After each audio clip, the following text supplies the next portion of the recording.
অন্ধকার কক্ষ, বসে আছেন অসহায় একজন মানুষ। তাকে ধরে আনা হয়েছে।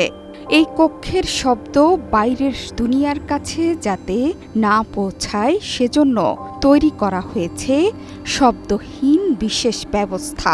এরপর তার ঠোঁট অবশ করা ছাড়াই সেলাই করে দেয়া হয়েছিল। আরেক ব্যক্তিকে আটক করে যৌনাঙ্গ এবং কানে দেয়া হয়েছিল বৈদ্যুতিক শক।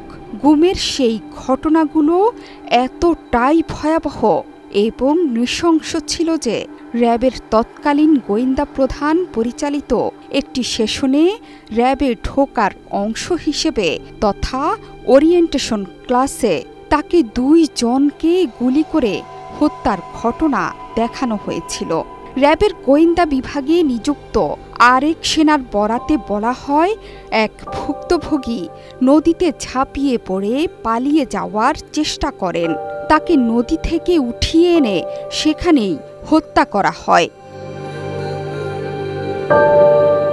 আওয়ামী লীগের 3 মেয়াদে গুম, নির্যাতন এবং হত্যা নিয়ে প্রকাশিত হয়েছে গুম কমিশনের আংশিক এক প্রতিবেদন।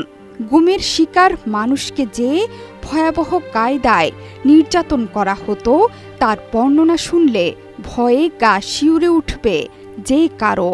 নির্যাতন শেষে ভুক্তভোগী অনেককেই হত্যা করে ফেলে দেয়া হতো নদীতে।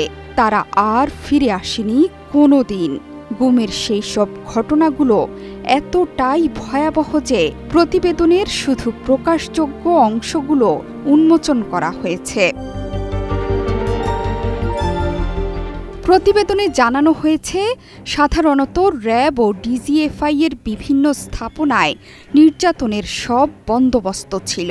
বিশেষ করে সেনা পরিচালিত বন্দিশালাগুলোয় নির্যাতনের জন্য বিশেষ যন্ত্রপাতি ব্যবহৃত হতো, যার মধ্যে ছিল সাউন্ড প্রুফ কক্ষ এবং শারীরিক ও মানসিক নির্যাতনের জন্য ডিজাইন করা বিভিন্ন যন্ত্র।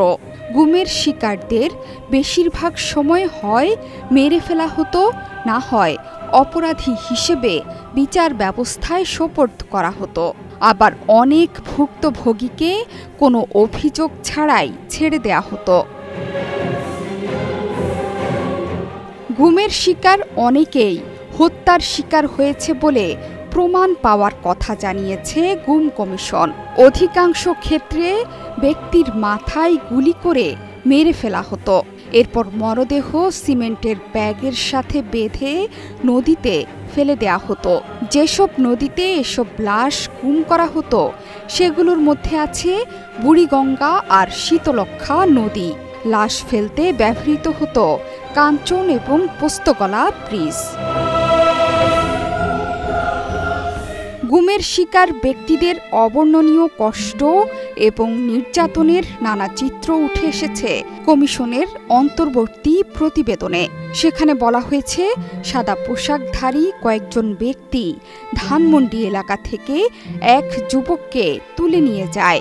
এরপর তার ঠোঁট অবশ করা ছাড়াই সেলাই করে দেয়া হয়েছিল। আরেক ব্যক্তিকে আটক করে যৌনাঙ্গ এবং কানে দেয়া হয়েছে বৈদ্যুতিক শক। তদন্ত কমিশনের অভিযোগ, আটক করার পর ভুক্তভোগীদের সাধারণত গোপন অন্ধকার কক্ষে রাখা হতো এবং সেখানেই তাদের ওপর বিভিন্ন ধরনের নির্যাতন চালানো হতো। আটকের সময় কখনো 48 ঘন্টা থেকে কয়েক সপ্তাহ, এমনকি কয়েক মাস পর্যন্ত হতো বলেও উল্লেখ করা হয়েছে কমিশনের প্রতিবেদনে। সাধারণত অপহরণের ঘটনাগুলো হতো রাতে। টার্গেট করা ব্যক্তিকে বাড়ি বা রাস্তা থেকে তুলে নিয়ে হাইস ধরনের বড় গাড়িতে তুলে নেওয়া হতো। গাড়িতে তোলার পরপরই বেঁধে দেয়া হতো চোখ। আশপাশের মানুষের বুঝে ওঠার আগেই টার্গেটকৃত ব্যক্তিকে গুম করা হতো। আরেকটি ঘটনার বর্ণনা দিতে গিয়ে এক সেনা সদস্য জানান, তাকে একটি লাশ নিয়ে ঢাকার রেল লাইনের ওপরে রেখে ট্রেনের অপেক্ষা করতে বলা হয়, যেন ট্রেনের চাপায় লাশটি ছিন্ন বিচ্ছিন্ন হয়ে যায়। এমনকি আরেক ভুক্তভোগীকে সড়কে চলন্ত গাড়ির সামনে ফেলে দেয়া হলেও গাড়িটি পাশ কেটে যাওয়ায় তিনি প্রাণে বেঁচে যান।